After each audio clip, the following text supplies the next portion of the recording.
अस्सलामुअलैकुम स्टूडेंट्स, उम्मीद है आप सब के सब खैरियत से होंगे। क्लास 12 AQB पास पेपर वीडियो सॉल्विंग सीरीज की एक और वीडियो के साथ आपके सामने हाजिर हूँ। इस प्लेलिस्ट में मैंने ऑलरेडी 2011, 13, 14, 15, 16, 21, 22 और अब 23 की पास पेपर सॉल्व कर रहा हूँ। ऑलरेडी बाकी सारी वीडियोस वहाँ मौजूद है। मैं स्ट्रांगली रिकमेंड करता हूँ कि प्रीवियस वीडियो से स्टार्ट कीजिएगा, क्योंकि मैं यहाँ पर बहुत सारी चीज़ें डायरेक्ट डायरेक्ट करूँगा। प्रीवियस वीडियोस में मैंने उसको बहुत एक्सप्लेन किया है, बहुत चीज़ों को बहुत बेहतर तरीके से एक्सप्लेन किया है। तो मैं स्ट्रांगली रिकमेंड करूँगा कि 2011 से देखना स्टार्ट कीजिए, ताकि आपके पास बहुत बेहतर अंडरस्टैंडिंग हो सके। चलिए आइए स्टार्ट करते हैं। 2013 का CRQ, 2023 का CRQ, 2023 का MCQs मैं ऑलरेडी अपलोड कर चुका हूं। ओके, आपको ऑलरेडी पता है, कल ही मैंने बताया था आपके पास ऑलरेडी फार्मूला शीट होती है। अब let me start. First question कहता है, भाई अगर मैं आपको ऐसे कहूं कि एक फंक्शन है जिसमें आप एक पुट नहीं कर सकते, और एक और फंक्शन है जो आपके पास लीनियर फंक्शन है, और ये आपके पास रैशनल फंक्शन है, R to real value function. Real value function का मतलब होता है जिसमें आप रियल वैल्यूज पुट कर सकते हैं। यस, इसमें आप वन नहीं पुट कर सकते, और इसमें आप कुछ भी पुट कर सकते हैं, कोई मसला नहीं है, क्योंकि ये अनडिफाइंड नहीं होगा आपके पास। तो कह रहा पहला पहला कंपोज करके दीजिए। इसका मतलब होता है अगर F dot G of x, इसका मतलब होता है कि एफ में आप जी ऑफ एक्स बस रखें और सिंप्लीफाई करें। तो मैं क्या कर रहा हूं, एफ में जी ऑफ एक्स यानी ये रख रहा हूं।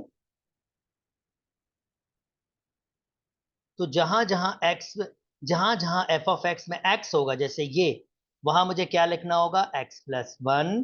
तो वही कर रहा हूं मैं, x plus one minus one. Minus one already वहां पर मौजूद है, होल स्क्वायर। और F dot G of x, वापिस मैं उसी को इसी सैंपल पे ले जाता हूँ।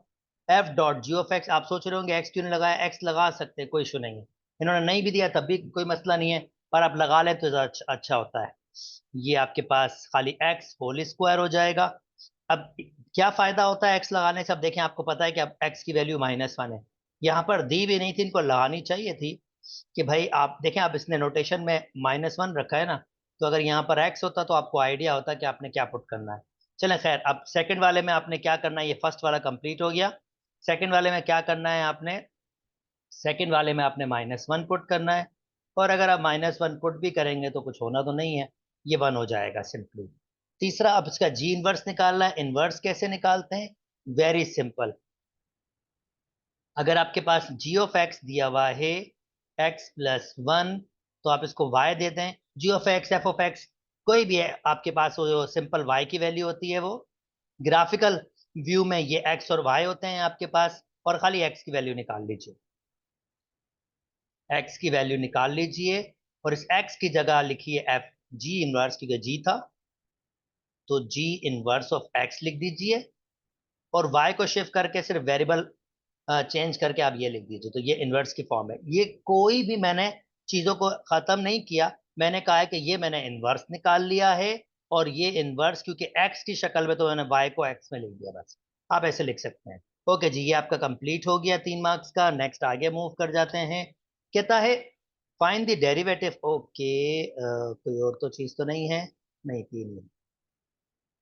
ओके, कहता है भाई find the derivative of this one, बल्कि यू आपको ये दिया हुआ है, वी आपको ये दिया हुआ है, इसका डेरिवेटिव फाइंड करना है। ओके, चेन रूल बेसिक सा है। अब देखें, d y upon d x d u आपको फाइंड करना है।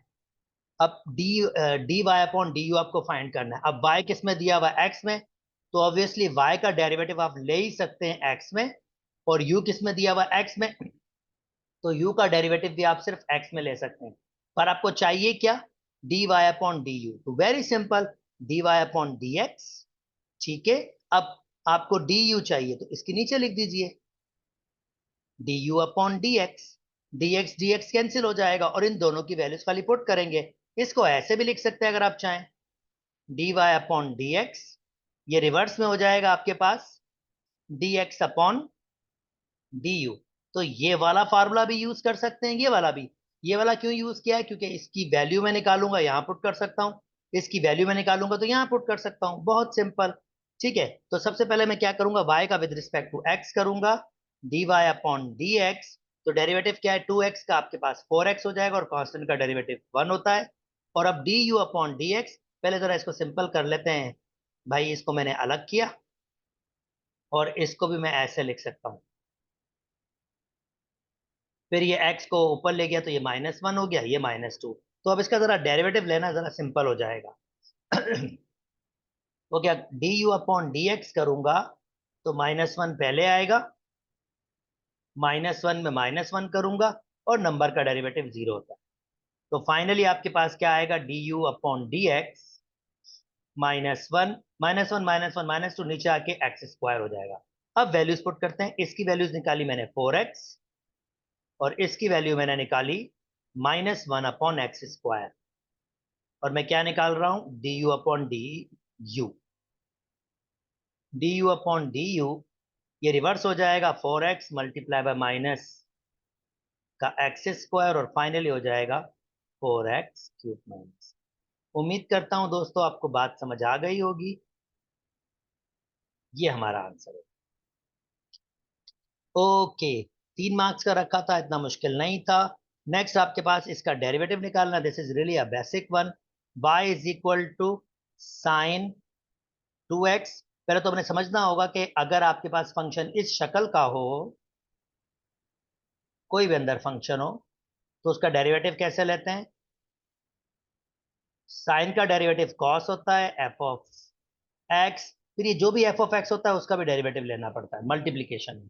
ये मल्टीप्लाई हो रहा है, ध्यान में रखिएगा। अच्छा, d y upon d x, sine का डेरिवेटिव हो गया आपके पास कॉस, ये मेरा एफ ऑफ एक्स है। और एफ ऑफ एक्स का डेरिवेटिव रेडिकल है दोस्तों। तो रेडिकल का डेरिवेटिव आपके पास होता है, इवन आप दोनों को अलग अलग भी कर सकते हैं, पर एक साथ रखना चाहे तो बेशक एक साथ भी रख लें, आपकी मर्जी है। ये यानी कि मैं ये कह रहा हूँ कि इस कोफिशिएंट को अलग करके ऐसे रख सकते हैं, रेडिकल 2, और रेडिकल एक्स का डेरिवेटिव यानी खाली ये 2 और x दोनों रेडिकल में है, तो अलग अलग प्रॉपर्टी आपके पास है। अगर रेडिकल में हो तो आप चाहें तो उसको अलग अलग भी लिख सकते हैं। तो मैंने रेडिकल 2 को अलग कर दिया क्योंकि वो कोफिशिएंट है, वो वैसे ही रहेगा। रेडिकल एक्स का डेरिवेटिव रेडिकल 1/2 होता है, पावर तो 1/2 पहले आएगा, और 1/2 पावर में -1 होगा। अच्छा जी, जल्दी से फर्दर सॉल्व कर लेते हैं। रेडिकल 2 पहले ले आता हूँ, कॉस रेडिकल 2x। अब ये 1/2, ये 2 भी पहले ले आता हूं। अच्छा, अब आधे में से एक निकालेंगे, आधा बचेगा पर माइनस का। रेडिकल 2/2 और कॉस 2x, इसको नीचे ले आएंगे तो ये रेडिकल हो जाएगा और ये रेडिकल एक्स हो जाएगा।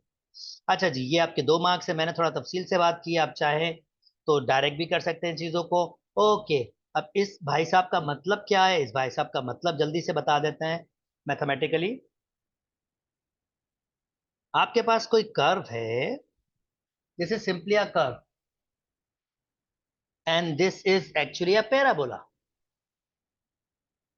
मैं वो तफसील से नहीं जाऊंगा कि पैराबोला क्यों है। आई होप आपको आइडिया हो, ये पैराबोला है, ये f of x basically y है। तो ये पैराबोला आपके पास है, और अगर मैं इसको देखूं तो ये अप साइड पर होगा, डाउन साइड पर नहीं, क्योंकि एक्स स्क्वायर पॉजिटिव है। तो ये कोई पैराबोला है जो, आई डोंट नो, मैं भी शायद कुछ ऐसे बनाऊं।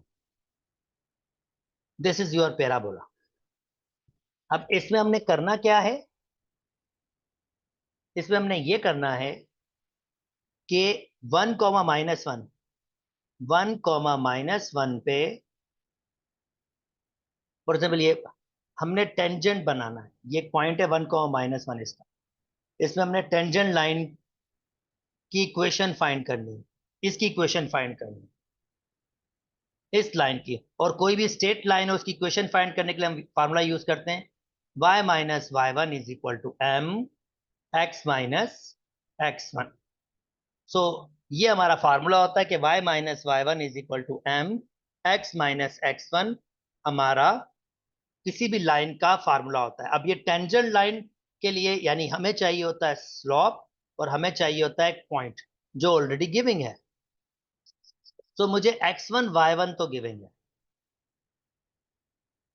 इसका एक पॉइंट, इस लाइन का एक पॉइंट गिविंग है, मुझे सिर्फ m चाहिए, और m मैं कैसे फाइंड करूंगा? डेरिवेटिव से।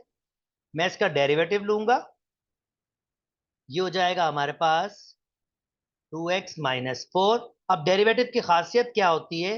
वो इस कर्व के हर पॉइंट पर टेंजेंट का स्लॉप देने की एबिलिटी रखता है। यानी जो मैंने अभी ये फाइंड कर लिया है ना, ये 2x-4, बेसिकली ये स्लॉप फंक्शन है।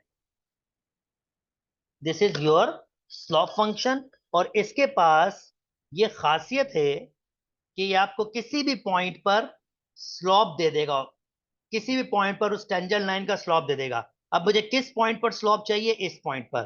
तो मैं जब ये x की वैल्यू, क्योंकि y तो यहां पर है ही नहीं, जब x की वैल्यू 1 पुट करूंगा, जो ये हो जाएगा 2-4 is equal to -2, that means मुझे स्लॉप मिल गया। और अब मैं वैल्यूज पुट करूंगा, y-y1 आपके पास दिया हुआ है जनाब -1, तो ये +1 हो जाएगा। आप देख सकते हैं ये x1 है, ये y1 है, और m की वैल्यू मेरे पास -2 है, लाइन भी डाउन साइड पे जा रही है, और x माइनस, ये अब मैंने अप्रोक्सीमेट ग्राफ बनाया। ग्राफ बनाने का फायदा ये होता है, एक अंडरस्टैंडिंग डेवलप हो जाती है। अगर आपको बिल्कुल नहीं पता, कुछ नहीं पता, it's really okay, it's really okay, कोई गल नहीं है, कोई मसला नहीं है। अगर आपको नहीं पता, अगर आपको बिल्कुल बिल्कुल नहीं पता, तो आप सिंपली ये करें कि आप बस फर्स्ट डेरिवेटिव लें, स्लॉप बनाएं, और इस फार्मूले वैल्यूज पुट करें। इस किस्म के क्वेश्चन की टेक्निक यही है। x-x1, जल्दी से सिंप्लीफाई कर लेते हैं। y+1 is equal to -2x+2, तो 2x को इधर ले आए, y ऑलरेडी इधर है, ये 2 इधर आएगा तो -2 हो जाएगा, -1 बचेगा, और ये आपके पास इसकी इक्वेशन ले गई। ये आपके पास, ये भी हमने कंप्लीट किया 3 मार्क्स के लिए। चले जी नेक्स्ट। कहता है यार, find the x coordinate of point on the curve which tangent to f of x and parallel to horizontal axis. अब इसका मतलब क्या है? पहले मैं आपको इसका मतलब समझा दूं, ये भाई साहब बोलना क्या चाह रहा है। और स्टिल लगता है इसको पैराबोला बहुत पसंद है। स्टिल ये पैराबोला की क्वेश्चन है, 2x² - 4 पैराबोला। और ये पैराबोला कैसे है, मैं इसकी एग्जैक्टली फिगर बना सकता हूँ। ट्रांसफॉर्मेशन हमने स्टार्ट में पहला पहला चैप्टर उसमें फंक्शन की ट्रांसफॉर्मेशन पे भी डिस्कस किया है, तो बिल्कुल ये मैं इसकी फिगर इजीली बना सकता हूँ। ये इसकी फिगर बनेगी,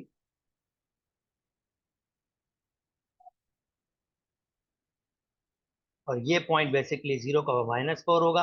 आपको फिगर बनाना नहीं आती, fine, it's really okay, just मैं आपको आइडिया क्लियर करना चाह रहा हूँ। अलजबरा आपको करना आना जरूरी है, वो बहुत जरूरी है, ठीक है ना। कहता है find the x coordinate of a point on the curve at which the tangent to a function is parallel to horizontal axis।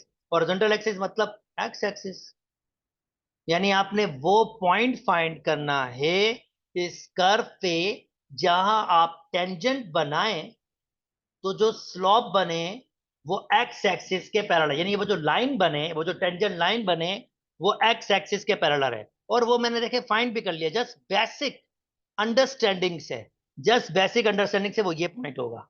और आप देख सकते हैं ये पैरेलल होगा हॉरिजॉन्टल एक्स एक्सिस, यानी एक्स एक्सिस के। वो पॉइंट आपके पास, वो जो एक्स कोऑर्डिनेट होगा वो 0 होगा आपके पास।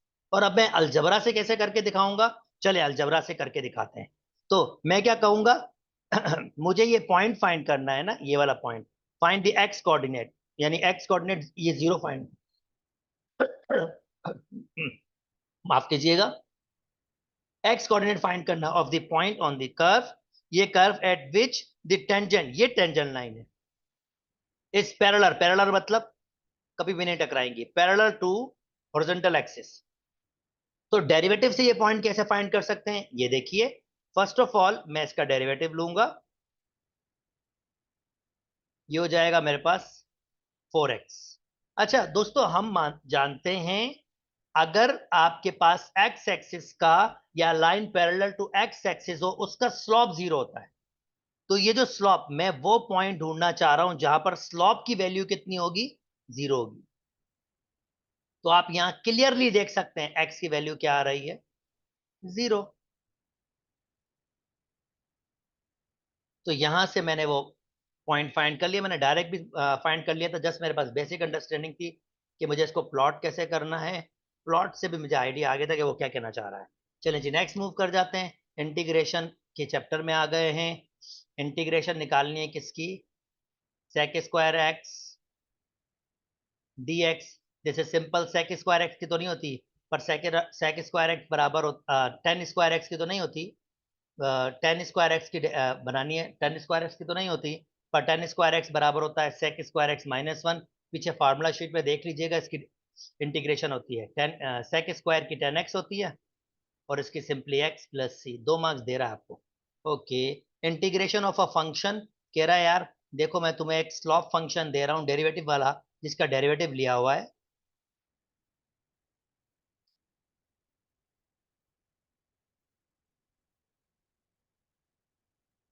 तो ऐसे करो तुम मुझे ना इंटीग्रेटिंग फंक्शन बाय सब्स्टिट्यूशन, इसको सब्स्टिट्यूशन से करना है, यानी इसकी इंटीग्रेट करना, दूसरे अल्फाज में इसकी इंटीग्रेशन करो, पर मुझे जो इंटीग्रेशन करके दो वो सब्स्टिट्यूशन करके दो। अच्छा, इंटीग्रेशन करेंगे तो सैम्पल लगाएंगे, क्योंकि वेरिएबल डी टी है तो डी टी लगा लेते हैं। डेरिवेटिव इंटीग्रेशन अपने आप को खत्म करता है, ये ओरिजिनल फंक्शन आ जाएगा आपके पास सिंपली। ठीक है, पाई आपके पास कांस्टेंट है तो पाई को बाहर लेके आ सकता हूँ, यहाँ 1/t² बचेगा, और साइन पाई अपॉन टी। और कह रहा है भाई आप मुझे इसको सब्स्टिट्यूशन से सॉल्व करके दिखाएं। अच्छा, आप सब्स्टिट्यूशन बेसिकली आप वो लेते हो कि जब उसका डेरिवेट जो भी आप लेट करो, जो भी आप लेट करो, आप उसका जब डेरिवेटिव लो तो वो डेरिवेटिव वहां पर मौजूद होना चाहिए। अब देखिए मैं क्या कर रहा हूं, मैं पाई अपॉन टी को लेट कर रहा हूं, पाई अपॉन टी को लेट कर रहा हूं। अगर मैं पाई अपॉन टी को लेट करता हूं, जो जो मैं कह रहा हूं ये मेरा y के बराबर है, तो मुझे इसकी डेरिवेटिव लेने के t को एक्चुअली ऊपर लेके आना पड़ेगा। और अब मैं डेरिवेटिव लूंगा विद रिस्पेक्ट टू t, तो पाए वैसे ही रहेगा, -1 पहले आएगा, और -1 में -1 तो ये -2 हो जाएगा, और y का derivative with respect to t। और आपको बेसिकली dt की वैल्यू चाहिए, dt की वैल्यू निकालें। उससे पहले थोड़ा सा प्रोसेस कर लें, ये हो जाएगा आपके पास माइनस के पाए, नीचे आएगा तो t² is equal to d y upon d t. देखिए प्रोसेस देखें किस तरह से चल रहा है। ओके, थोड़ा सा काम मैं यहाँ कर लेता हूँ। तो मुझे डी टी की वैल्यू चाहिए, डी टी मैंने इस साइड पर ले आया, t² को मैं ऊपर ले गया, डी वाई, और नीचे माइनस पाए। अब मैं वैल्यू सब्स्टिट्यूट करूंगा इसके अंदर, तो d y upon d t, इसको वैसे ही रख लें आप, पाई को आप वैसे ही रख लें, 1/t² को आप वैसे रख लें। साइन पाई अपॉन टी की जगह मैंने वाई लेट किया था, और डी टी की जगह मेरे पास आया t²। ओके, ये t² ऊपर ही था, t² dy upon minus pi. अब t² से t² कैंसिल, इवन ये पाई से पाई कैंसिल, माइनस को मत भूलिएगा प्लीज, माइनस बाहर ले आया। सिंपल सी y की इंटीग्रेशन करनी है, और dy, और y की इंटीग्रेशन होती है माइनस कॉस प्लस सी, ये d, ये y अपॉन डी टी भी लिख दीजिए। तो माइनस माइनस प्लस हो जाएगा, ये हो जाएगा कॉस बाय प्लस सी,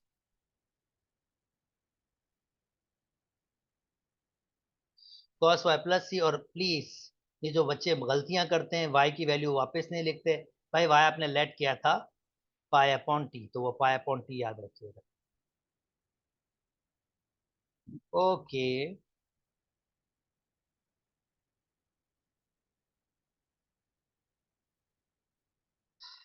चलें जी, ये हमने इंटीग्रेशन उससे कर लिया, 3 मार्क्स हमने इसके भी ले लिए जी, बड़ा सा क्वेश्चन था।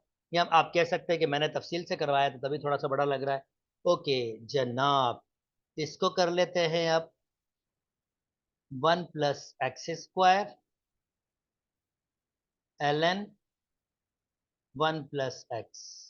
तो मेरे ख्याल में इसको सिंपल कर सकते हैं, वैसे ये होगा तो इंटीग्रेशन बाय पार्ट से, पर पहले इसको जरा सिंपल कर लेते हैं कुछ सब्स्टिट्यूट करके। बिल्कुल सब्स्टिट्यूशन आपको सोचना चाहिए क्या होगा, और एक ही चीज यहाँ डिस्प्ले हो रही है जी, बिल्कुल आपको लेना चाहिए 1+x is equal to y. 1+x is equal to y, आप डेरिवेटिव लेंगे विद रिस्पेक्ट टू एक्स, तो ये भी 1 हो जाएगा, 1 का 0, तो यहाँ हो जाएगा dy अपॉन dx। इसका मतलब dy और dx आपस में बराबर है। वैल्यूज पुट कर लें, 1 प्लस वाई होल स्क्वायर मतलब y square ln y dy। अच्छा, अभी भी ये क्वेश्चन बता रहा है कि मैं 2 दफा इंटीग्रेशन बाय पार्ट्स यूज करूंगा। कैसे आइडिया आया, थोड़ी देर में आप खुद देख लीजिएगा। अच्छा भाई, इंटीग्रेशन बाय पार्ट्स का फार्मूला पीछे भी दिया हुआ है। दो फंक्शन होते हैं, उसकी इंटीग्रेट कर रहे होते हैं, तो पहला जो भी फंक्शन चूज करते हैं उसको वैसे ही रखते हैं। दूसरे फंक्शन का आप इंटीग्रेशन लिखते हैं, माइनस फिर बड़ी इंटीग्रेशन। जो पहला फंक्शन चूज किया होता है उसका डेरिवेटिव लिखते हैं, और मल्टीप्लाई में फिर वो दूसरे फंक्शन की वही इंटीग्रेशन से मल्टीप्लाई करते हैं। फिर इस पूरा जो भी एक आपके पास एक्सप्रेशन बनती है उसकी भी इंटीग्रेशन करते हैं। अब यहाँ पर आपके पास आईलेट एक प्रोसेस है जो आपको हेल्प आउट करता है कि क्या यू चूज करना चाहिए क्या वी। तो जनाब, आई इनवर्स, एल लॉगरिथम, ए अलजेब्रिक, टी ट्रिग्नोमेट्रिक, ई एक्सपोनेंशियल। तो क्योंकि मेरे पास लॉगरिथम पहले आ रहा है तो इसका मतलब मेरा यू होना चाहिए एल एन यू, और ये अलजेब्रिक लॉगरिथम के बाद आ रहा है तो इसका मतलब मेरा वी होना चाहिए this one, according to condition. अच्छा जी, नाउ नेक्स्ट, अब मुझे क्या करना होगा दोस्तों। अब मुझे, क्योंकि फार्मूले में u का डेरिवेटिव होता है, तो मैं u का डेरिवेटिव ले रहा हूं, जो बेसिकली 1/y हो जाएगा। और v की इंटीग्रेशन होती है, तो ये हो जाएगा y3/3। ये मैंने इंटीग्रेशन, अब जस्ट वैल्यूज पुट करें। तो मैंने u लिया है ln, y v लिया है y स्क्वायर dy, क्योंकि ये वेरिएबल y के लिए यूज हो रहा है। u की वैल्यू आपके पास है ln y, इसकी वैल्यू मैंने निकाली है y⁻3/3 माइनस इंटीग्रेशन, इसका डेरिवेटिव 1/y निकाला है, और इसकी इंटीग्रेशन y⁻3/3 dy, एक y से y cancel, okay, ln y3 अब यहाँ पर बचा वाई स्क्वायर 1/3 बाहर ले आया हूँ, और वाई स्क्वायर की इंटीग्रेशन होती है y⁻3/3 प्लस सी। और अब बस सिंप्लीफाई कर ले, आपका आंसर आ गया। मुझे लगा था शुरू में कि 2 दफा ये डेरिवेटिव होगा वाई स्क्वायर की वजह से, पर एल एन एक्स ने एक्चुअली उसको रिड्यूस कर दिया। चले जी, ये हो जाएगा y⁻3/3 1/9, और y⁻3 प्लस सी, भूलिएगा मत, y को आपने ये लेट किया था, हर जगह पर लिख दीजिए y की जगह ln 1 प्लस के x, 1 प्लस के x अपॉन पावर 3/3, 1/9, 1 प्लस के x पावर 3 प्लस सी, और ये आपको 5 मार्क्स उसने दे दिए। उम्मीद करता हूं दोस्तों आपको ये वाली बात भी समझ आ गई होगी। चलें जी, area bounded by the curve की बात आ रही है, और जब भी area bounded by the curve की बात आए जनाब, तो इसका मतलब एरिया होता है पॉजिटिव। तो पॉजिटिव कोऑर्डिनेट सेंस आपके पास है। चले मैं इसको जरा फिगर बना के दिखाता हूँ, बेसिकली हम करना क्या चाह रहे हैं। ग्राफिकल अंडरस्टैंडिंग का बहुत अच्छा होना एक नेमत होता है, जो आपको क्वेश्चंस को प्रॉपर तरीके से देखने में मदद करता है। t/2 कुछ भी नहीं है, इसका पीरियड में फर्क करेगा, ये वही कॉस का ही बनेगा ग्राफ, मगर देखें किस तरह से, लाइक दिस वन। अब अगर मैं इसमें 90 पुट करता हूं तो ये 45 पे आएगा, और क्योंकि π/2 तक जाना है, 90 पुट करूंगा तो ये 45 तक में आएगा आपके पास। यानी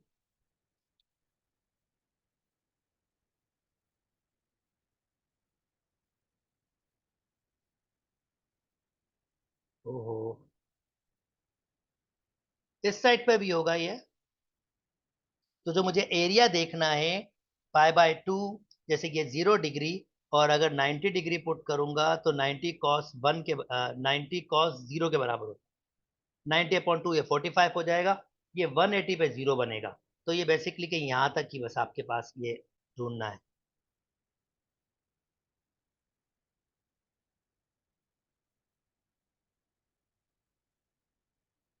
मुझे जो एरिया फाइंड करना है बस वो ये फाइंड करना है,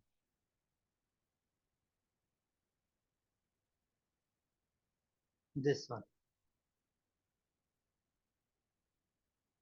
0 से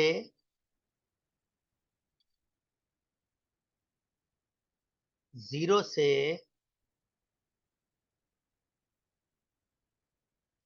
ओके 0 से π/2 तक, क्योंकि π/2 देखिए इसमें पुट करेंगे आप, तो π/2 मतलब 90 डिवाइडेड बाय 2, तो ये आपके पास क्या हो जाएगा 45, और cos 45 अप्रोक्सीमेट ये वैल्यू आती है।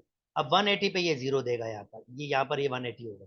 खैर, ये आपको एरिया फाइंड करना है, मैंने इसकी एक्चुअल फिगर वाला आपके सामने बनाई है कि ये इसकी एक्चुअल फिगर है 0 से π/2। This is really a simple one यार, रियली रियली सिंपल वन। यानी आपको क्या करना है, 0 से लेकर π/2 तक आपकी लिमिट है, और फंक्शन क्या है cos t/2। आई रिपीट, अगर आपको ये ग्राफ नहीं भी बनाना था तो आप अलजबरा देख लें, खाली जस्ट सी अलजबरा, अलजबरा देख लें। अलजबरा करना आपको जरूरी आना चाहिए, इसके कोई स्कोर्स नहीं है। ये जस्ट जस्ट मैं आपको इसलिए बना के देता हूं कि आपको पीछे का बैकग्राउंड समझ आ रहा हो कि बेसिकली वो क्या कर रहा है। अच्छा, कॉस की इंटीग्रेशन होती है साइन t/2, और t/2 का जो भी डेरिवेटिव होगा, जो 1/2 होगा, वो डिवाइड में आएगा। और मुझे क्या पुट करना है, 0 π/2। ये टू ऊपर 2/1 हो जाएगा, 2 लिखूं खाली, साइन t/2 और π/2 यानी 90 डिग्री 0 2। अब लिमिट पुट करना स्टार्ट करते हैं, 90 डिवाइड बाय 2 तो ये हो जाएगा 45 डिग्री। उम्मीद करता हूँ डायरेक्टली आपको समझ आ रहा है। और अब जीरो पुट करेंगे तो ये साइन जीरो ही हो जाएगा, 0 डिवाइड बाई 2 जीरो ही हो जाएगा। ये 2 बाहर है, साइन 45 1/रेडिकल 2 के बराबर होता है, और साइन 0 0 के बराबर। तो यहाँ से आंसर नजर आ रहा है 2/रेडिकल 2। चाहो तो रेशलाइज कर लो, आपकी मर्जी, पर यहाँ पे इसको स्कोर देना पड़ेगा। अच्छा जी दोस्तों, ये आपको बात समझ आ गई होगी। चलिए जी आगे मूव कर जाते हैं। कहता है show that the general solution of differential equation is this one. भाई इसका डेरिवेटिव लेना है, इंटीग्रेशन करनी है, और ये आंसर लेके आना है, ठीक है। जनरल सॉल्यूशन मतलब एक डिफरेंशियल इक्वेशन बनी हुई है, एक फंक्शन का डेरिवेटिव हुआ हुआ है, आपको रिवर्स में आना है। Okay, x² - 1 dy/dx plus x y plus one is equal to, ये हमारा क्वेश्चन है। अब इसको कितना सिंपल तरीके से कर सकते हैं, let me see for you people, ताकि मुश्किल ना हो, ज्यादा स्टेप ना हो।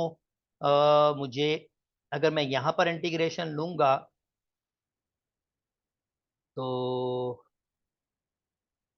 मुझे फॉर्म तो बनानी पड़ेगी। चलें ठीक है, x² - 1 dy/dx में क्या करूंगा, इस टर्म को वहां ले जाऊंगा। अब वाई डी वाई के साथ y की टर्म्स को रखूंगा, और dx के साथ x की टर्म्स को रखूंगा, तो dy यहां से मैं y+1 ले आऊंगा, यहां ऑलरेडी -x है, ये dx ऊपर ले जाऊंगा, और नीचे आपके पास x² - 1। जो बेहतर है मैं इसको ऐसे लिखूं,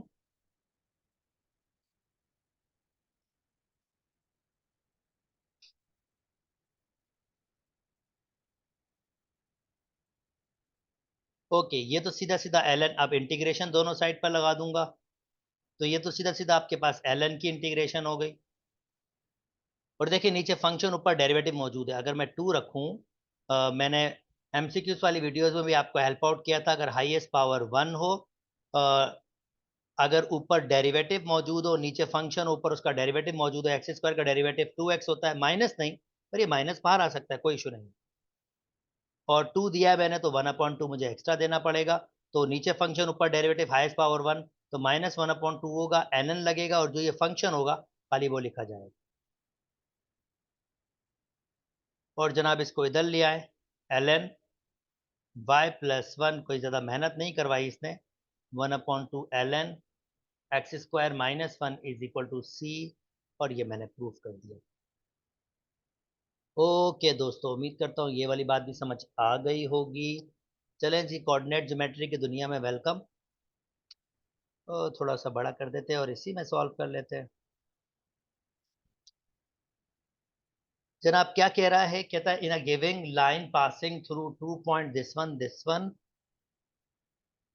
using a figure find the slope of a line. यार स्लोप ऑफ अ लाइन मतलब क्या, इतना बेसिक सा, एक ट्राइंगल बना लो, स्लोप यहीं से निकाल लो, कौन सा कोई मुश्किल है। कितना ऊपर गया, 1 2 3 4, एम की वैल्यू निकाल रहा हूं।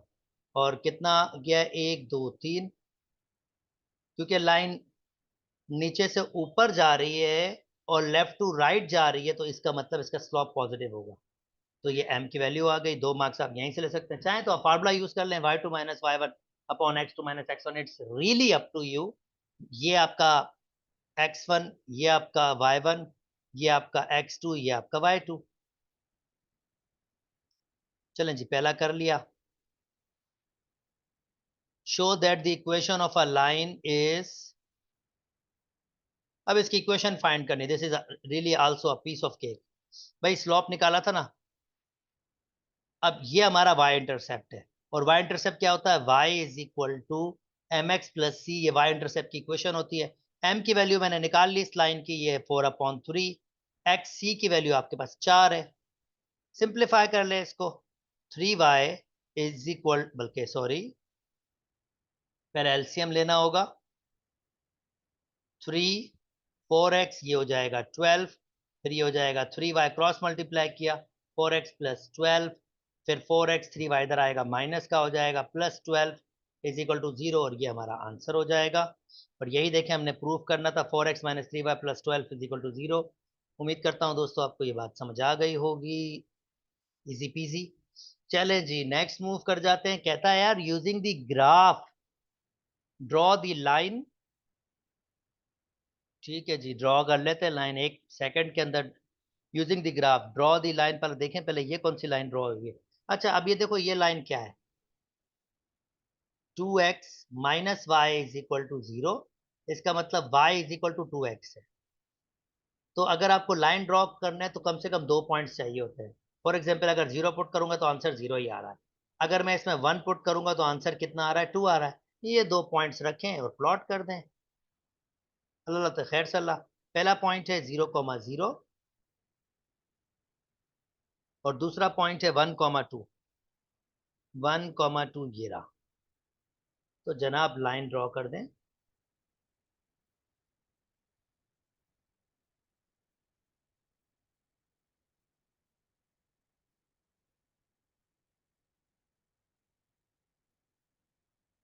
चले जी, ये मैंने लाइन ड्रॉ कर दी, इसने हमने इसके कोई मार्क्स तो रखे होंगे definitely. Find the maximum value of this function subject to the constant. अब कांस्टेंट दिए में, अब देखें दोस्तों, अच्छा काम दिया है इसने, वर्किंग इसने अच्छी कराने की कोशिश की है। कहता है 2x - y less than equal to 0। अब ये किस तरह से शेड होगा, इस शेड को बहुत केयरफुली देखिएगा। पहली बात तो मैं सबसे पहले ये नॉन नेगेटिव कांस्टेंट्स को शेड करूंगा। x ग्रेटर देन 0, इसका मतलब शेडिंग एरिया क्या आएगा, I try my level best कि मैं शुरू में लाइट कलर्स प्लॉट कर सकूं। x ग्रेटर देन इक्वल 0 मतलब y एक्सिस, ये y एक्सिस। अब ग्रेटर देन 0 y एक्सिस मतलब ये सारा। जस्ट मैं स्टेप बाय स्टेप बनाने की कोशिश करूंगा, और फिर मैं कलरिंग भी हटाता जाऊंगा ताकि आपको विजिबल हो। अच्छा जी, x ग्रेटर देन 0, अब ये y, अगेन मैं कोई लाइट कलर ही चूज करूंगा। y ग्रेटर देन 0 मतलब ये x एक्सिस पॉजिटिव वाला, ये ऊपर के साइड।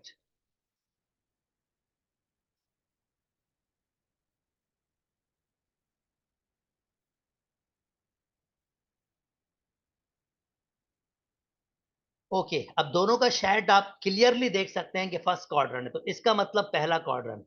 तो बाकी चीजें मिटाने की चाह रहा हूं, इसका मतलब मैं अभी तक फर्स्ट क्वाड्रेंट पे आ गया हूं। मैंने दो का शेड देख दिया, बाकी काम मेरे काम की नहीं है। यानी जो बाकी कलर होंगे वो होना फर्स्ट क्वाड्रेंट में चाहिए, चाहे कुछ भी हो जाए। चलें जी, नेक्स्ट मूव करता हूं। नेक्स्ट आपके पास क्या है, कहता है x plus y, x plus y, x plus y less than equal to 3। इसका मतलब ये बेसिकली एक लाइन एक्स प्लस वाई जो ये ऑलरेडी प्लॉट हुई हुई है। अब ये ऊपर की साइड शेड करेगी या नीचे की साइड, यानी ये ऊपर की साइड शेड करेगी नीचे की साइड। वेरी सिंपल, बहुत सिंपल तरीका है। इसमें ये 0,0 पुट कर दें। अगर 0,0 जो बिल्कुल इसको 0 <3 होता है, इसमें दो कंडीशन है, या तो 3 के बराबर होता है या 3 से छोटा, कोई भी एक कंडीशन ओबे कर रहा है, इसका मतलब ये ओबे कर रहा है, यानी ये पॉइंट इस इक्वेशन को ओबे कर रहा है, मतलब सेटिस्फाई कर रहा है, तो इसका मतलब इसके पास 0 मौजूद है। इससे क्लियरली आइडिया आ गया है कि 0,0 इसका पास होगा। तो जनाब अब मैं शेड करूंगा इस लाइन का डाउन साइड पे, पर मैं शेड करूंगा लाइन का डाउन साइड पर, तो आप ध्यान में रखें बस ये वाला पोर्शन ही शेड करूंगा। क्यों? क्योंकि मैं आगे तो जा ही नहीं सकता ना, मुझे फर्स्ट क्वाड्रेंट में रहना है। तो ये ट्राइंगल फिल हो गई अभी तक। ओके, नेक्स्ट आपके पास दोस्तों, नेक्स्ट आपके पास दोस्तों ये वाली लाइन है 2x minus y less than equal to 0। Again 0,0 plot करके देख लें भाई। 0 - 0 तो बिल्कुल 0 बराबर होता है 0 के, यहाँ बराबरी की कंडीशन है। तो 0 पर अनफॉर्चुनेटली ये पॉइंट, इसका पॉइंट है ना बराबरी का, तो चलो कोई और पॉइंट ले लो, कोई भी पॉइंट ले लो यार, या तो ये इस साइड पे जाएगी या इस साइड पे, तो ये पॉइंट ले लेते हैं 0,3 वाई की जगह 0। चेक करता हूं ये बात मान रहा नहीं हमारा। 6 बिल्कुल छोटा नहीं होता 0 से, तो इसका मतलब ये इस साइड नहीं आ रहा, यानी ये साइड, इस साइड प्लॉट नहीं होगा, ये अपोजिट साइड जाएगा। तो चलें आखिरी भी कर लेते हैं, और मैं जरा डार्क कर लेता हूँ आखिरी वाला, क्योंकि मुझे वो सबका शेडेड होगा, यानी वो फाइनली सॉल्यूशन होगा। तो वो अप साइड पे जाएगा, पर मैं ट्राइंगल से बाहर नहीं जाऊंगा, क्योंकि मेरा जो भी फिजिबल रीजन होगा वो ट्राइंगल के अंदर होगा, क्योंकि मैं कम करता हुआ आ रहा हूँ ना। तो ये वाला एरिया होगा सर, दिस वन। मैं बाकी चीजों को अब मिटा देता हूँ for the sake of understanding, यानी जो मेरा शेडेड एरिया होगा वो सिंपली क्या होगा, ये वाला।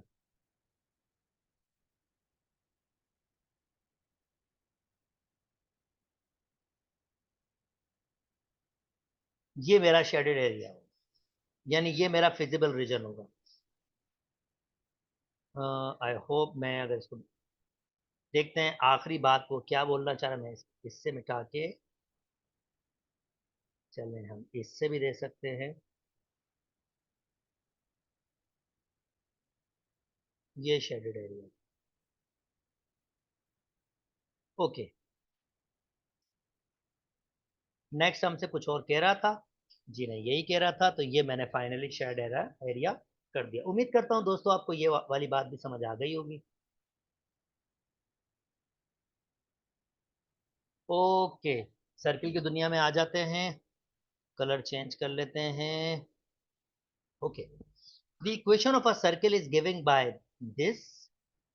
अब ये सर्किल की इक्वेशन है, जनरल इक्वेशन होती है x minus h whole square plus y minus k whole square is equal to r square.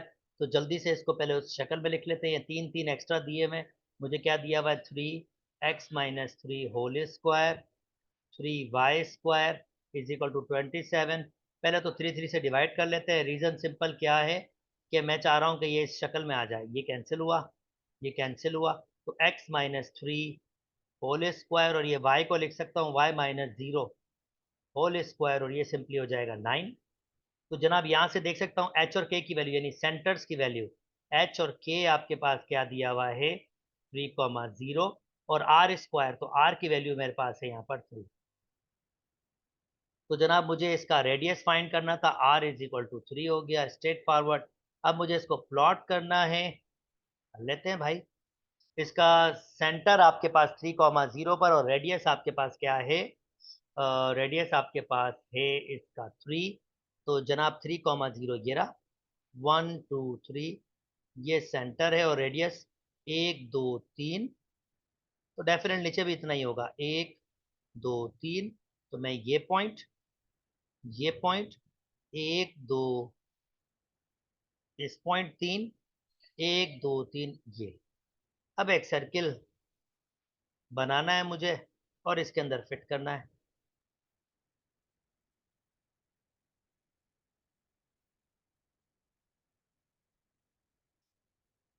चलिए जी सर्किल को थोड़ा छोटा करते हैं।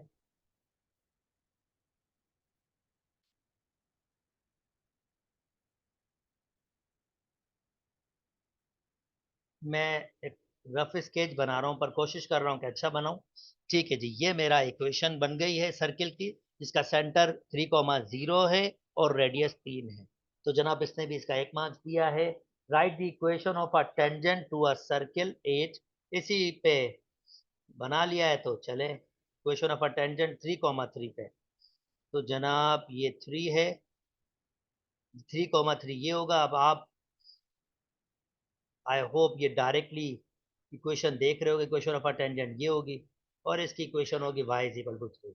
आई होप कोऑर्डिनेट ज्योमेट्री में ये वाली बातें आपके पास इजी पीजी है। y is equal to 3 equation of a tangent में स्ट्रेट लाइन है यार, आप कोई भी देख सकता है इजीली। ओके, चले जी आगे मूव कर जाते हैं दोस्तों।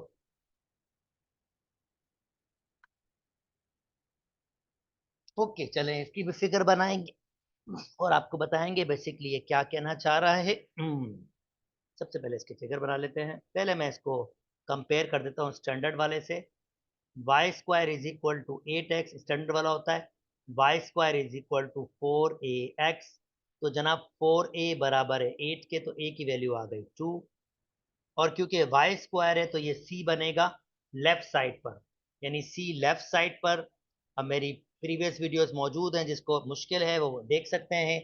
क्लास 12 की प्लेलिस्ट आपके पास है, वहां पर आप देख सकते हैं। वहां पर मैंने कॉनिक सेक्शन को अच्छी तरीके से एक्सप्लेन किया है। आई होप आपको डिफिकल्टी ना हो। ओके नेक्स्ट, अब मैं इसकी फिगर आपके लिए बनाऊंगा। तो अब इसकी फिगर कुछ इस तरह से बनेगी, क्योंकि मुझे इसका फोकस नजर आ रहा है। फिगर बनाने से चीजें जरा आसान हो जाती हैं एक्सप्लेन करने में। हालांकि ये क्वेश्चन बहुत स्ट्रेट फॉरवर्ड है, मुझे मुश्किल, मैं आपको अलजबरा भी दिखाऊंगा, पर मैं चाहता हूं कि आप इसकी पिक्चर देख लें। आई नो वीडियो थोड़ी बड़ी हो जाती है, पर ठीक है, अंडरस्टैंडिंग डेवलप हो जाए। ओके, ये इस किस्म का पैराबोला होगा जिसका वर्टेक्स आपके पास ओरिजिन पे होगा और फोकस होगा यहाँ पर, ये रहा 2,0। अच्छा जी, अब कहता है find the equation of a tangent of a parabola at whose x coordinate 2 दिया हुआ है, यानी बेसिकली ये एक्स कोऑर्डिनेट 2 पे कोई टेंजेंट बनेगा यहाँ पर, ये इधर ये टेंजेंट बनेगा। वैसे x इज इक्वल टू 2 पे दो टेंजेंट बन सकते हैं, एक ऐसा भी बन सकता है, क्योंकि 2 के, आप इसको, मैं इसको आपको ऐसे समझा सकता हूँ। जब आप ये x कोऑर्डिनेट 2 पुट करेंगे तो y की दो वैल्यूज आ रही हैं, यानी y की वैल्यू 16, तो y की वैल्यू आ रही है आपके पास ±4। तो एक जो पॉइंट होगा वो होगा 2,4 ऊपर, और एक पॉइंट होगा वो आपके पास 2,-4। तो बेसिकली दो टेंजेंट्स बनेंगे। चले आइए टेंजेंट बनाना स्टार्ट करते हैं।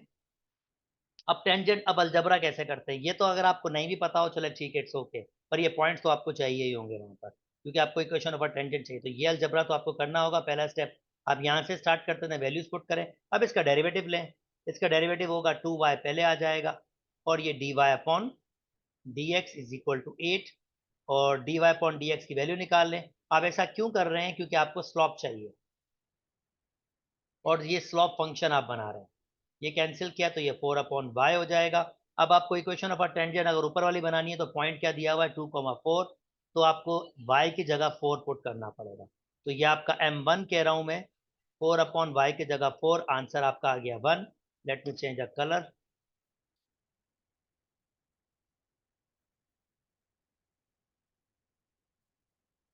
ठीक है, तो m की वैल्यू 1 आ गई, और पॉइंट आपने क्या लेना है? पॉइंट लेना है आपने 2,4, और m की जगह 1, ये आपका x1 होगा, ये आपका y1। इक्वेशन कैसे निकालते हैं?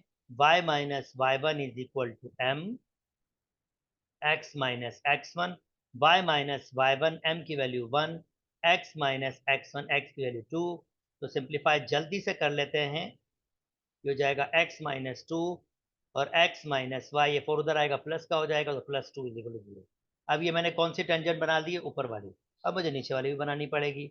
अब मुझे क्या पुट करना होगा, -4m की जगह इधर, तो ये मैं m2 कह देता हूँ, ये मेरा m1 था, m2 कह देता हूँ। तो आपकी बार मुझे y की जगह इस पॉइंट के लिए ये टेंशन बनाना, तो y की जगह -4 पुट करना, तो ये हो जाएगा 4/-4, आंसर आपका -1 आ जाएगा। वही वाली बात, y minus y1 is equal to m की वैल्यू चेंज हुई है खाली, x माइनस x1, तो ये हो जाएगा। अब यहाँ भी चेंज हुआ है, ये -4 क्योंकि पॉइंट क्या है आपके पास 2, -4, अब ये इस पॉइंट पे बना रहे हैं, तो ये +4 हो जाएगा। y plus 4 is equal to minus का x प्लस का 2, इन सबको यहाँ ले आए, पहले x लिखें फिर y लिखें, दो कम कर देंगे, जाहिर बात इधर आके माइनस हो जाएगा, इज इक्वल टू 0, और ये मेरी दूसरी क्वेश्चन बनी। तो जनाब 4 मार्क्स के लिए मैंने वर्किंग की, आई होप आपको आइडिया आ गया।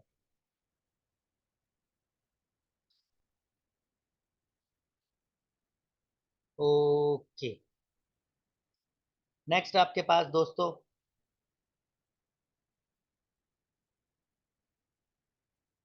इलिप्स के क्वेश्चंस पे आ गए हैं, इलिप्स के क्वेश्चन सॉल्व कर लेते हैं। कहता है दी अर्थ मूविंग अराउंड अ सन इन अ इलिप्टिकल फॉर्म, भाई ये अर्थ है जो सन के अराउंड इलिप्टिकल फॉर्म में मूव कर रहा है। During the motion the shortest distance between their centres, shortest distance ये पॉइंट होगा, ये लॉन्गेस्ट होगा और ये शॉर्टेस्ट होगा। वो दिया हुआ 0,91 मिलियन, तो मैं 91 ही लिख रहा हूँ। और जो फॉरेस्ट है वो ये पॉइंट होगा, ये होगा 94.5, 0। इफ द ओरिजिन सेंटर, ये सेंटर ओरिजिन पे दिया हुआ है। और ये इक्वेशन है, find the value of a and b. This is very simple, this is not a difficult. ये आपके पास बी की वैल्यू दी हुई है और ये आपके पास ए की वैल्यू दी हुई है। तो आपने खाली वैल्यूज पुट कर देनी है, x² upon 91² plus y² upon 94.5 is equal to 1। आप मिलियन से लिखना चाहें तो मिलियन में भी लिख सकते हैं, वो जीरोस बहुत ज़्यादा बढ़ जाएंगे, इक्वेशन बहुत बकवास सी हो जाएगी, तो मैंने इसका शॉर्ट में ही लिखा है कि चलो 91 बिलियंस की फॉर्म में ही आपके पास आ रहा है। ओके, ए और बी की वैल्यू, ए और बी की वैल्यूज तो ये थी, ये तो हमें स्टार्ट में ही पता था, ये हमारा बी होता है, ये ए। चलो ए की वैल्यू हमारे पास है 94.5 मिलियंस और बी की वैल्यू हमारे पास है 91 मिलियंस। ओके, इंसेंट्रिसिटी बराबर होती है ई बराबर होता है सी अपॉन ए, तो मुझे सी फाइंड करने का, सी स्क्वायर बराबर होता है ए स्क्वायर माइनस बी स्क्वायर। सी स्क्वायर ए की वैल्यू हमारे पास है जनाब यहाँ पर, सॉरी ये मैंने वैल्यूज गलत पुट की, ए पे ए बड़ी वैल्यू होती है 94.5 और 91, तो 94.5 का स्क्वायर और 91 का स्क्वायर। तो मिस्टर कैलकुलेटर से मैं कुछ चीज़ें पूछ लेता हूँ।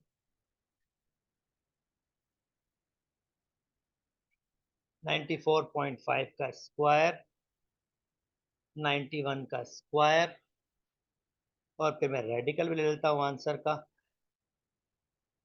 तो जनाब ये मुझे जो आंसर दे रहा है वैसे सी का 5, इसमें रखें या पॉइंट्स में रखें आपकी मर्जी है, it's really up to you. तो ई बराबर हो जाएगा 7 दिस 1/2, और ए की वैल्यू हमारे पास है 94.5। इसको सिंप्लीफाई कर लीजिएगा, आपका आंसर आ जाएगा।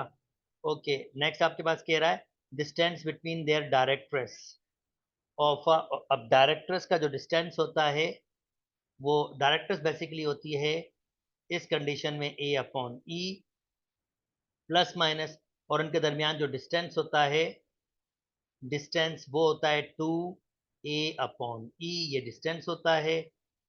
तो 2a की वैल्यू हमारे पास है 94.5 और e की वैल्यू मैंने अभी निकाली है, ये जो भी चीज़ होगी आप यहाँ पुट कर लेंगे आंसर, और फिर इस तरह से आपको डायरेक्टर्स की क्वेश्चन मिलेंगे। उम्मीद करता हूँ ये बेसिक चीज़ें आप खुद से कर सकेंगे। ओके चलें जी, आगे मूव कर जाता हूँ। हाइपरबोला आ गया और रेक्टेंगुलर हाइपरबोला आ गया। जी मैं कैसे बोल रहा हूँ रेक्टेंगुलर हाइपरबोला, बिल्कुल इसमें ए और बी की वैल्यू सेम होती है। Hyperbola x square upon a square minus y upon b square is equal to 1।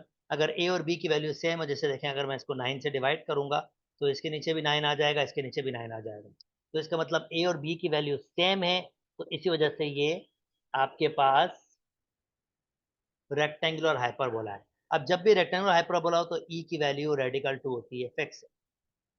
ये मैंने पीछे आपके बात बताया था, निकाल भी दूंगा, अब यहाँ निकल जाएगा। अब देख लेते हैं क्वेश्चन की डिमांड क्या है, उसकी बात कर लेते हैं। Find the coordinates of a foci, equation of a directrix and length of a latera recta यानी latus rectum of the hyperbola. अब हाइपरबोला बड़ा मजेदार सा है, चलिए जरा इसकी फिगर बना के दिखाते हैं पहले आपको।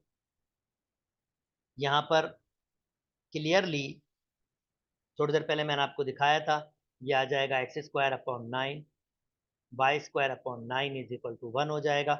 इसका मतलब ये है कि ये जो हाइपरबोला है इसमें ए की वैल्यू भी 3 है और बी की वैल्यू भी 3 है, तो रेक्टेंगुलर हाइपरबोला होगा। तो अब मैं इसको कैसे बनाऊंगा, इसको ऐसे बनाऊंगा,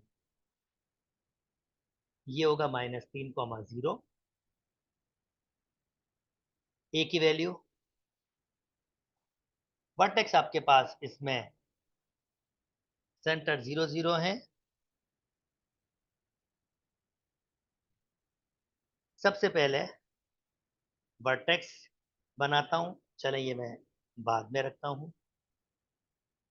इसकी शेप बना लूं, ये इस किस्म का है।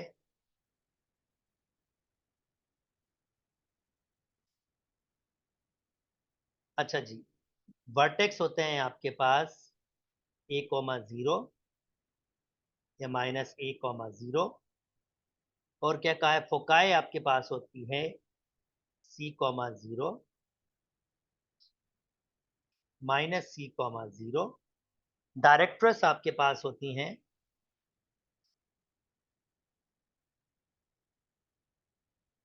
दिस वन, जिसकी इक्वेशन होती है x is equal to a upon e, या प्लस माइनस कह देता हूं, या x is equal to plus minus, क्योंकि c upon a square upon c भी हो सकता है, जो भी आप दो फार्मूला यूज करना चाहें यूज कर सकते हैं। तो सबसे पहले क्योंकि a की वैल्यू हमारे पास 3 है, तो मैं यहाँ रखूंगा, वैल्यूज फिल कर लेता हूँ।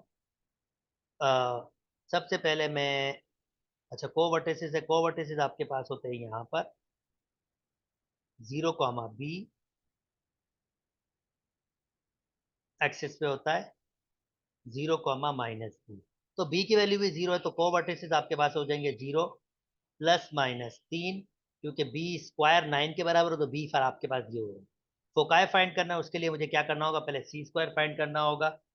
सी स्क्वायर बराबर इस में होता है ए स्क्वायर प्लस बी स्क्वायर के। सी स्क्वायर फाइंड करना, ए की वैल्यू भी 9 है यानी 9 है, बी की वैल्यू भी 9 है, तो सी की वैल्यू आ जाएगी 2 टाइम्स 9, तो सी बराबर हो जाएगा 3 रेडिकल 2 प्लस माइनस, तो सी की वैल्यू आ गई 3 रेडिकल 2,0, और यहाँ पर -3 रेडिकल 2,0, तो जो इसने हमसे कहा था फोकाई फाइंड करें, तो फोकाई भी हमने फाइंड कर लिए, वो होंगे +-3 रेडिकल 2,0। अच्छा जी, ये कोवर्टिसेस थे। नेक्स्ट क्या कह रहा है हमारे पास, ये coordinate of foci, sorry कोवर्टिसेस basically ये सेंटर होता है। अब ये कोवर्टिसेस नहीं बोल रहा था, ये कोऑर्डिनेट ऑफ फोकाई बोल, चलो फोकाई फाइंड कर लिया हमने, कोवर्टिसेस फाइंड कर लिए, वर्टिसेस फाइंड कर लिए, जो अब चाहे आप कर सकते हैं। डायरेक्टर्स की equation of a directors find कर लेते हैं, वैल्यूज हमारे सारी मिल गई हैं। तो इक्वेशन ऑफ अ डायरेक्टर्स हमारे पास होंगी प्लस माइनस ए की वैल्यू हमारे पास 3 यानी 9/c, ये equation of a directors find कर लिए। लेंथ ऑफ लेट्रिका रेक्ट्रिका ये होता है 2b² अपॉन ए, 2b² 9 है, ए की वैल्यू 3 है। ये लेंथ ऑफ लेट्रिका रेक्टिका हो गया, ये दो लेंथ बेसिकली ये होती है, ये लेंथ होती है, फोकस से गुजर रही होती हैं, और कुछ भी नहीं कह रहा, बस बाकी सारी चीज़ें मैंने इसमें से को वर्टिसेस फाइंड कर लिए। चले वर्टिसेस ये हमारे पास है +-3,0, सारी चीज़ें फाइंड कर, चलें जी, उम्मीद करता हूँ ये 4 मार्क्स का क्वेश्चन भी आपको समझ आ गया होगा। क्या रह गया है जनाब? ओके, थोड़ा सा लेंथी सा क्वेश्चन आ गया है। कहता है by translating the equation of this one reduced to new origin and the axis remain parallel to अब ये क्या कहना चाह रहा है, चले पहले तो थोड़ी सी फिगर फिगर से आपको आइडिया देते हैं। और ये है भी सर्किल, इंटरेस्टिंग बात। मैं बल्कि सर्किल नहीं है ये एलिप्स है। कैसे पहचान पा रहा हूँ? एलिप्स में आपके पास सर्किल में एक्स स्क्वायर और वाई स्क्वायर के कोफिशिएंट सेम होते हैं। अगर ये कोफिशिएंट डिफरेंट हो तो फिर वो एलिप्स होता है आपके पास। हाइपरबोला में ये कोफिशिएंट अल्टरनेट साइन में होते हैं, अगर एक प्लस का होगा दूसरा माइनस का होगा, इस किस्म के होते हैं आपके पास।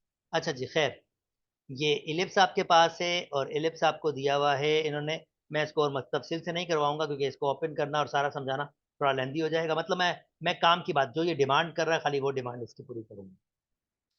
Bye translating the equation refer to a new origin and axis remain parallel to, यानी ये बेसिकली ओरिजिनल एक्सिस है, मुझे इसको ट्रांसफॉर्म करना है न्यू एक्सिस में। आई डोंट नो अब इसका सेंटर में सब कुछ निकाल तो सकता हूँ, पर फिलहाल मैं इंटरेस्टिंग हूँ जैसा आपको आइडिया दे सकूं कि ये क्या चाह रहा है। ये कह रहा है कि आपके पास एक एलिप्स है जो बना हुआ है ओरिजिनल एक्सिस में, कहीं ओरिजिनल एक्सिस कहीं भी बना हुआ है, इसको ट्रांसफॉर्म करो, उसको उठाओ और इसको शिफ्ट करो इस एक्सिस में जिसका सेंटर आपके पास जो भी आप निकालेंगे वो होगा, यानी इसको यहां से यहां ट्रांसफॉर्म कर दो। Find the coordinate new origin, और फिर मुझे ये जो जब ट्रांसफॉर्म कर रहे हो तो ये जो पॉइंट आप निकालोगे मुझे ये पॉइंट बताओ। Find the coordinate of new origin के कोऑर्डिनेट्स बताओ एंड द ट्रांसफॉर्मेशन, और जो इक्वेशन ट्रांसफॉर्म कर दोगे उसकी इक्वेशन बताओ। चलें, अब ये प्रोसेस कैसे होगा, अलजबरा सीख लीजिए। 4 मार्क्स के हिसाब से थोड़ा सा बड़ा क्वेश्चन दिया हुआ है भाई। अगर आपको शिफ्ट करना होगा तो x बराबर होता है क्या, शिफ्टिंग x, यानी ये आपका माइनस एक्स है, ये x है, ये आपका कैपिटल Y है, ये माइनस y है, ये स्मॉल x है, ये माइनस x है, ये स्मॉल y, ये माइनस y। तो स्मॉल x के कोऑर्डिनेट बराबर होते हैं x प्लस दिस वन, और y के बराबर होते हैं कैपिटल Y प्लस k। ये h और k आपका न्यू एक्सिस होती है। अच्छा जी, नाउ मैं वैल्यूज पुट कर रहा हूँ, प्रोसेस थोड़ा सा लेंदी है, मेरे साथ रहिएगा। एक्स स्क्वायर, तो x plus h whole square 5y square y minus k. अब यहाँ से अलजबरा करना स्टार्ट करेंगे, वैल्यूज पुट करेंगे आप। माइनस के 2 एक्स प्लस एच प्लस के 10 कैपिटल Y प्लस के प्लस 5 इज इक्वल टू 0। जल्दी जल्दी स्क्वायर खोल लेता हूँ। एक्स स्क्वायर प्लस के 2 एक्स एच प्लस के एच स्क्वायर, और इस पर स्क्वायर है 5 वाई स्क्वायर प्लस के 2 के वाई प्लस के स्क्वायर। बकवास सा लंबा सा क्वेश्चन दिया है। 2x minus 2h 10y plus के 10k plus 5 is equal to 0। अब मैं क्वेश्चन आपको समझाऊंगा, पहले मैं इसको अरेंज करूं। एक्स स्क्वायर की टर्म पहले, फिर वाई स्क्वायर की टर्म, यानी ये 5y स्क्वायर होगा, फिर x की टर्म्स, एक x ये रहा मेरे पास, और जनाब x कोई और नहीं है, ये रहा। तो मैंने x कॉमन लिया, तो क्या बचेगा मेरे पास यहाँ पर 2h माइनस 2।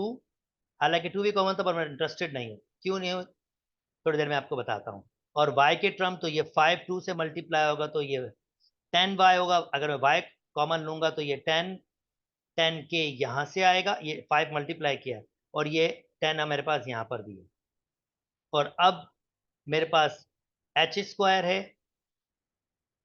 ये एक एच स्क्वायर है, और ये 5k स्क्वायर है, और जनाब मेरे पास सिंप्लीफाइड भी बचा हुआ है। अब मैं क्वेश्चन आता हूँ और मैं आपको समझाता हूँ बेसिकली करना क्या है।